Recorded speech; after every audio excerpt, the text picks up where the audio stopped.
Legal environment four cooperatives അതിൻ്റെ അടുത്തൊരു ക്ലാസ്സിലേക്ക് 7ാമത്തെ ക്ലാസ്സിലേക്ക് എല്ലാവരും വെൽക്കം ചെയ്യുന്നു.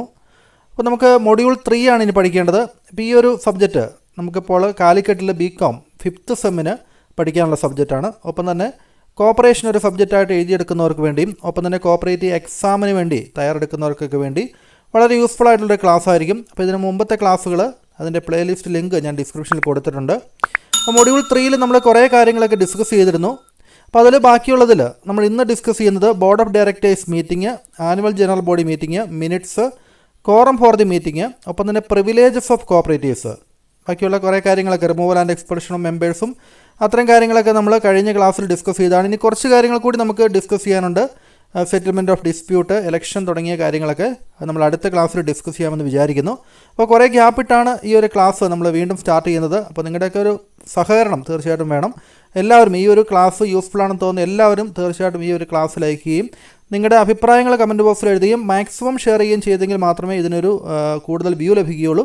എങ്കിൽ മാത്രമേ നമ്മുടെ ഈ ക്ലാസ് തുടർന്നുകൊണ്ട് പോവുകയുള്ളൂ എന്നുള്ളത് സ്നേഹപുരസ്സരം ഓർമ്മിപ്പിക്കുന്നു. അപ്പോൾ നമുക്ക് ക്ലാസ്സിലേക്ക് കിടക്കാം. നമുക്ക് ആദ്യം നോക്കാം board of directors meeting. Board of ഡയറക്ടേഴ്സിൻ്റെ മീറ്റിങ്ങിനെ കുറിച്ചാണ് നമ്മൾ ആദ്യം പഠിക്കുക. അതായത് സഹകരണ സ്ഥാപനങ്ങളിൽ ബോർഡ് ഓഫ് ഡയറക്ടേഴ്സിൻ്റെ മീറ്റിംഗ് അത് കൂടുന്നത് എങ്ങനെ, അതുമായിട്ട് ബന്ധപ്പെട്ട നിയമങ്ങളൊക്കെയാണ് കാര്യങ്ങളൊക്കെയാണ് നമ്മൾ നോക്കുക. ഒന്നാമത്തെ കാര്യം കോളിംഗ് ഓഫ് മീറ്റിംഗ്സ്, അതായത് മീറ്റിംഗ്സ് വിളിക്കുന്നതുമായിട്ട് ബന്ധപ്പെട്ട കാര്യമാണ്. The president of A cooperative can call A board of directors meeting at any time. അതായത് ഒരു കോപ്പറേറ്റീവ് സൊസൈറ്റി, ഒരു ബാങ്ക്, അതിൻ്റെ പ്രസിഡൻറ്റിന് ബോർഡ് ഓഫ് ഡയറക്ടേഴ്സിൻ്റെ മീറ്റിംഗ് എപ്പോൾ വേണമെങ്കിലും വിളിക്കാനുള്ള അവകാശമുണ്ട്.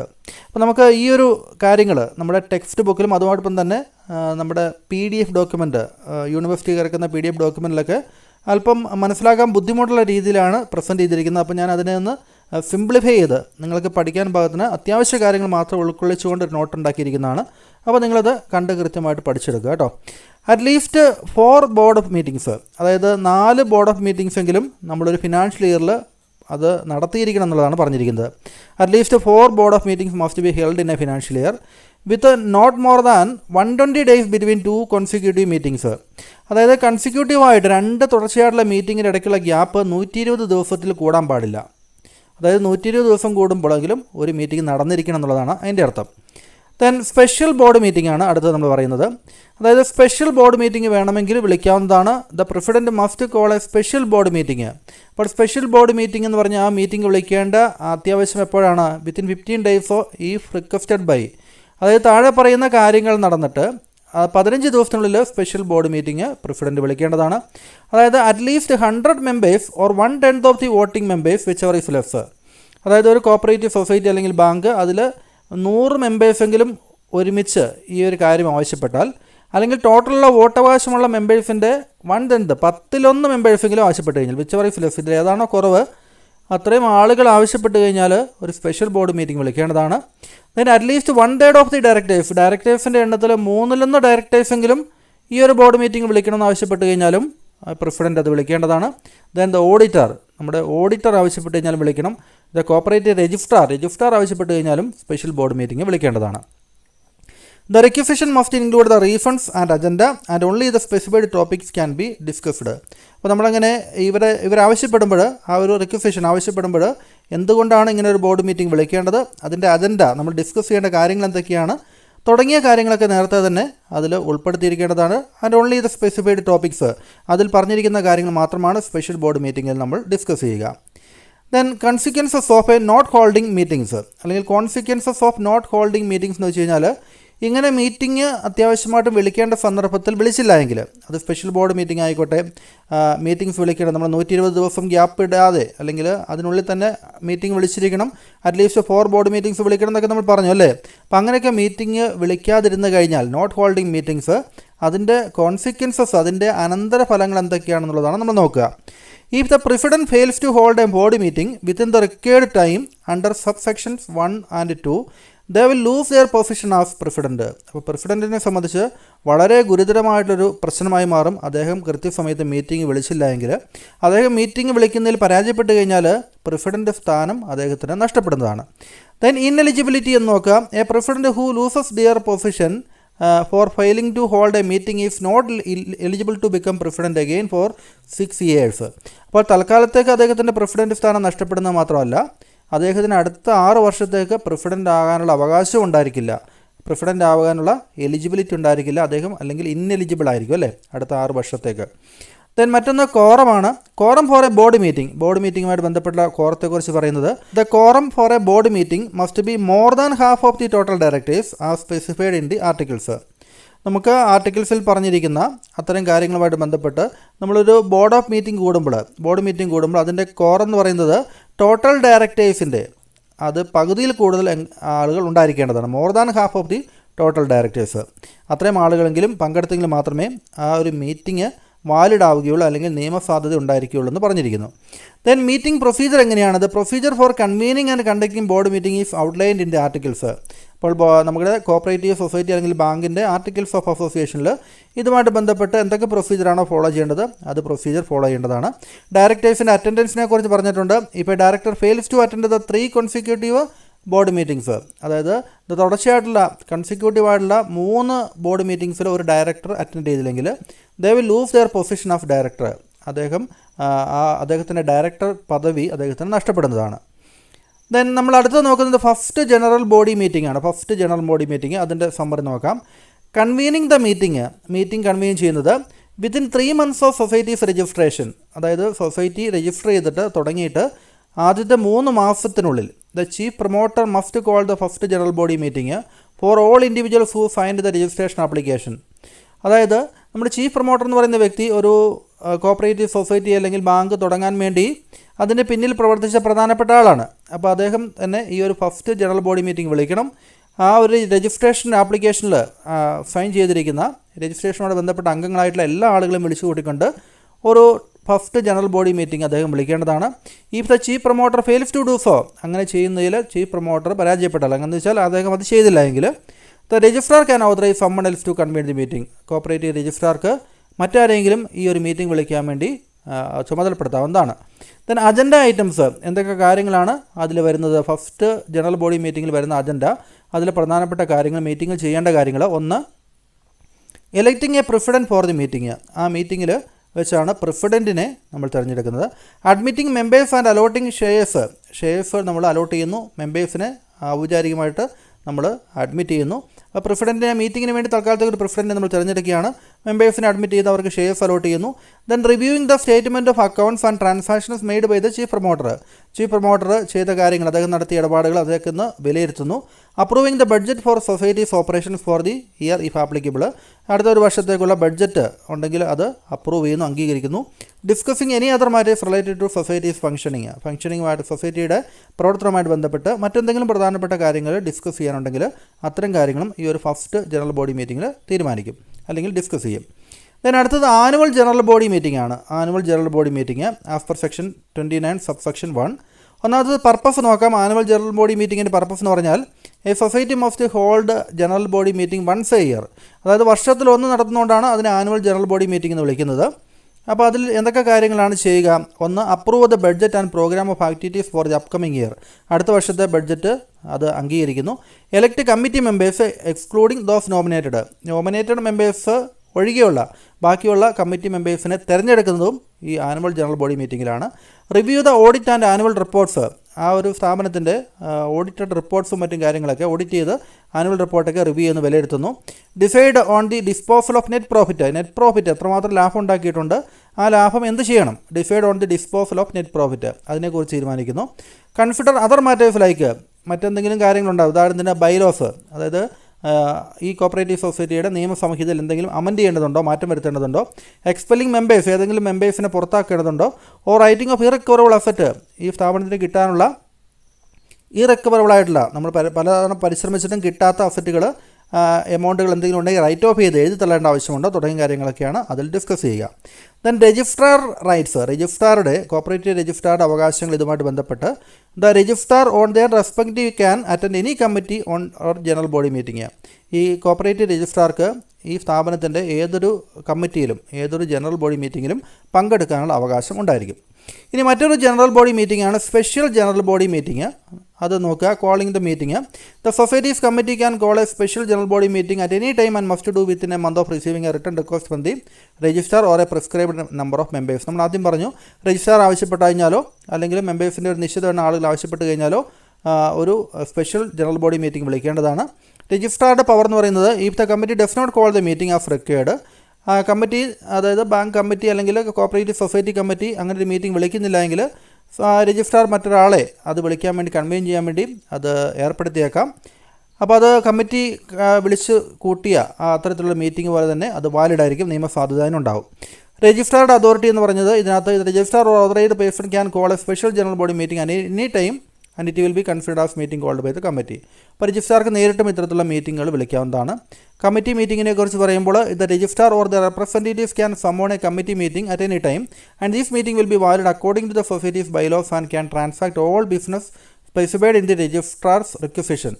അതായത് ഇത്തരത്തിലുള്ള കമ്മിറ്റി മീറ്റിംഗ് അത് വാലിഡായിട്ടുള്ള മീറ്റിംഗ് ആയിരിക്കും, നിയമപരമായിട്ടുള്ള സാധുതയുള്ളൊരു മീറ്റിംഗ് ആയിരിക്കും.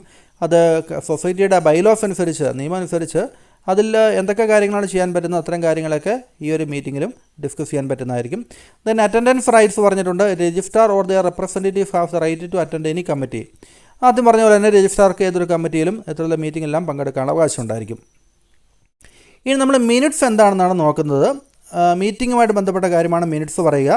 മിനിറ്റ്സ് എന്ന് വെച്ച് കഴിഞ്ഞാൽ are the written records of what ഒക്കെ ഡ്യൂറിങ് എ മീറ്റിംഗ്. ഒരു മീറ്റിങ്ങിൽ നടന്ന കാര്യങ്ങൾ എന്തൊക്കെയാണെന്നുള്ളത് നമ്മൾ റിട്ടേൺ ആയിട്ട്, അതായത് എഴുതി വയ്ക്കുമ്പോൾ ആ റെക്കോർഡിനെയാണ് നമ്മൾ മിനിറ്റ്സ് എന്ന് പറയുന്നത്. The secretary prepares the minutes. ഈ മിനിറ്റ്സ് പ്രിപ്പയർ ചെയ്യുന്ന ആരാണ്, തയ്യാറാക്കുന്ന ആരാണ്? ബാങ്ക് ആണെങ്കിൽ ബാങ്കിൻ്റെ സെക്രട്ടറി, സൊസൈറ്റി ആണെങ്കിൽ സൊസൈറ്റിയുടെ സെക്രട്ടറിയാണ് തയ്യാറാക്കേണ്ടത് അല്ലേ. ഇനി minutes R recorded in A special book. നമ്മൾ മിനിറ്റ്സ് ബുക്ക് ഉണ്ടായിരിക്കും, ആ ഒരു മിനിറ്റ്സ് ബുക്കിലായിരിക്കും ഇത്തരം കാര്യങ്ങൾ എഴുതി വയ്ക്കുക. Then each page of minutes book must be signed and the last page of the record for each meeting must be dated and signed.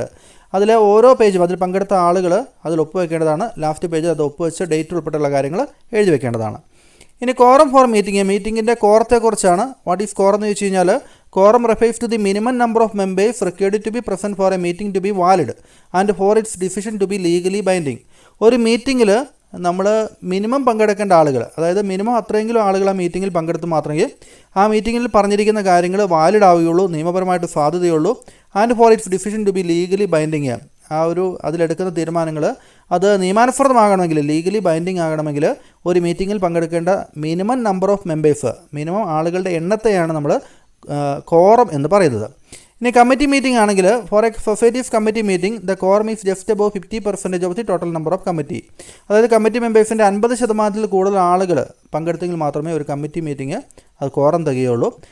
Continuous quorum എന്ന് പറയുന്നത് quorum must be maintained throughout the meeting, not just at the beginning. ഒരു meeting തുടങ്ങിക്കഴിഞ്ഞാൽ അതിൻ്റെ തുടക്കത്തിൽ മാത്രം ഉണ്ടായാൽ പോരാ, അത് കണ്ടിന്യൂസ് ആയിട്ട് ആ മീറ്റിംഗ് അവസാനിക്കുന്നവരെ റെസൊല്യൂഷൻ എന്തെങ്കിലും പ്രമേയങ്ങൾ പാസ്സാക്കുന്നുണ്ടെങ്കിൽ ആ സമയത്തെല്ലാം ഇത്ര ആളുകളുടെ സാന്നിധ്യം അവിടെ ഉണ്ടായിരിക്കേണ്ടതാണ്. അതായത് ഇന്നെ committee with 13 members at least 7 members must be present to constitute a quorum.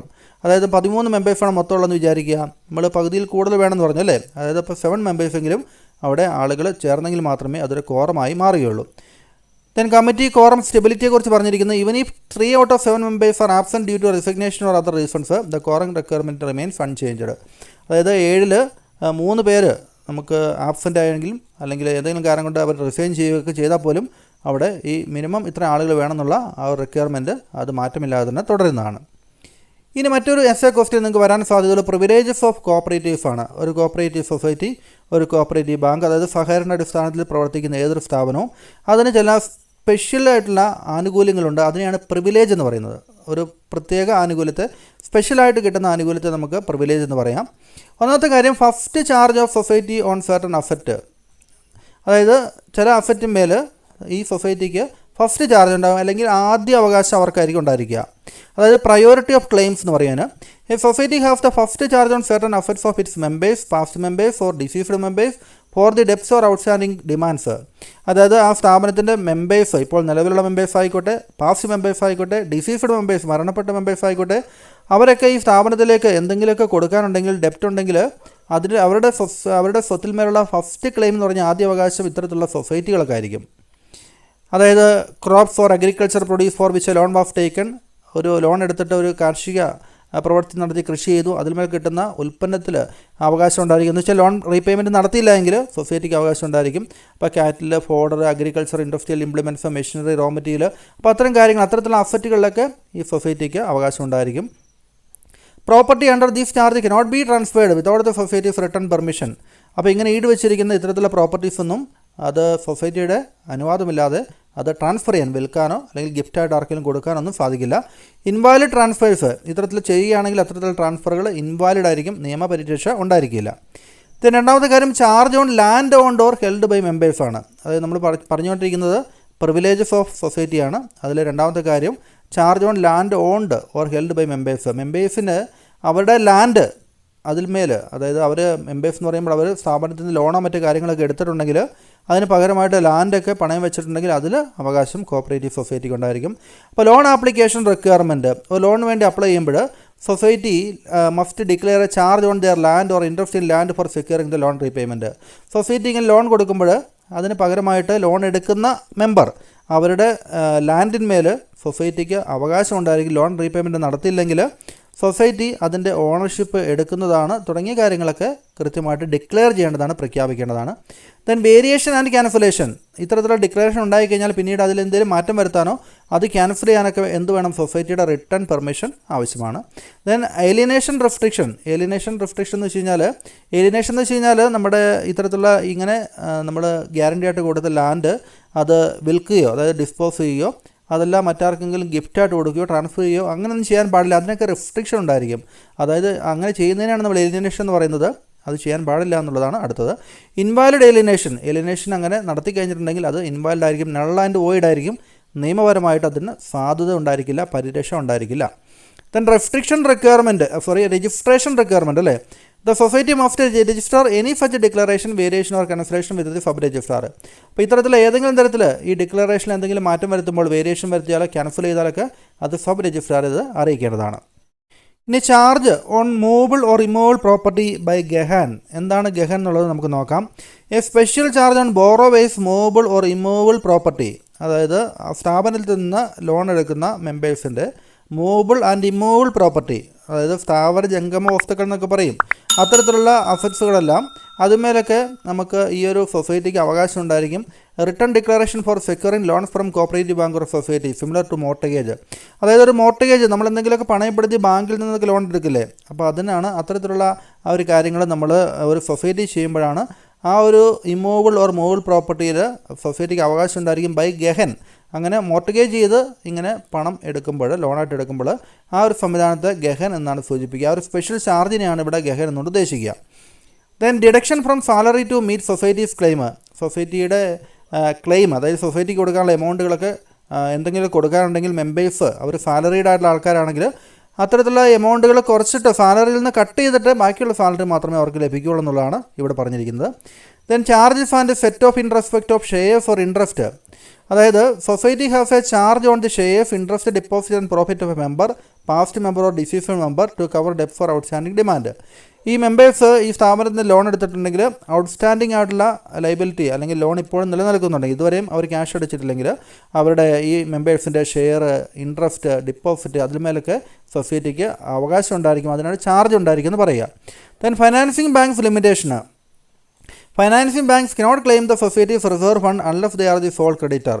അതായത് ഒരു ഫൈനാൻഷ്യൽ ഇൻസ്റ്റിറ്റ്യൂഷന് അത് ഈ ഒരു സൊസൈറ്റിക്ക് കടം കൊടുത്തിട്ടുണ്ട്, സൊസൈറ്റിയെ തിരിച്ചെടുത്തില്ല എങ്കിൽ സൊസൈറ്റിയുടെ റിസർവിൽ മേൽ ആ ഫൈനാൻഷ്യൽ ഇൻസ്റ്റിറ്റ്യൂഷൻ അവകാശം ഉണ്ടായിരിക്കണമെങ്കിൽ ഈ പറഞ്ഞിരിക്കുന്ന സൊസൈറ്റി ആ ബാങ്കിന് മാത്രമേ കടം കൊടുക്കാനുള്ളെങ്കിൽ മാത്രമേ ഉള്ളൂ. സോൾ ക്രെഡിറ്റർ ആണെങ്കിൽ മാത്രമേ ആ ബാങ്കിന് ഈ സൊസൈറ്റിയുടെ റിസർവ് ഫണ്ടിന് മേൽ ചാർജ് ഉണ്ടായിരിക്കുള്ളൂ, അവകാശം ഉണ്ടായിരിക്കുള്ളൂ എന്നുള്ളതാണ് ഈ കാര്യം പറഞ്ഞിരിക്കുന്നത്.